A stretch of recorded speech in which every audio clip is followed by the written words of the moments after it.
Regardez cette image aussi qui marquera cette journée, ce tête-à-tête au sens propre comme au sens figuré entre le président américain et le président ukrainien Volodymyr Zelensky dans l'enceinte même de la basilique Saint-Pierre. Vous le voyez aussi, cet entretien auquel se sont joints le président français Emmanuel Macron et le Premier ministre britannique Keir Starmer. Margot Haddad, Darius Rogemont, on vous rejoint à Rome. C'est effectivement pas forcément la surprise de cette journée. On s'y attendait, mais c'est vrai qu'après l'échange plus que houleux et ce clash à la Maison-Blanche fin février dernier, on ne s'attendait peut-être pas à ce tête-à-tête entre les deux hommes.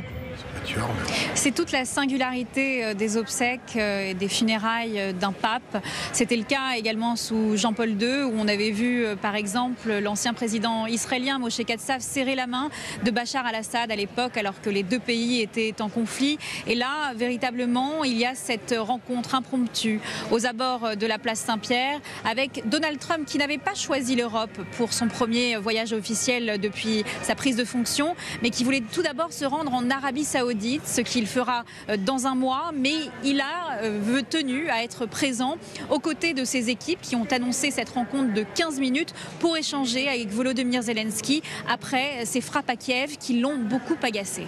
On savait qu'il y avait d'intenses tractations pour qu'ils se rencontrent, mais quand même la rencontre est une surprise puisque jusqu'à la dernière seconde il y avait une grande incertitude et c'est le chef d'administration présidentielle ukrainienne Yermak qui a pris une des photos principales, évidemment avec un espoir très grand qui peut être douché puisqu'on se rappelle qu'à 2 reprises Donald Trump a tweeté de manière très agressive contre Zelensky même après l'avoir rencontré. Donc la rencontre en soi ne veut rien dire, mais évidemment c'est un enjeu diplomatique si important.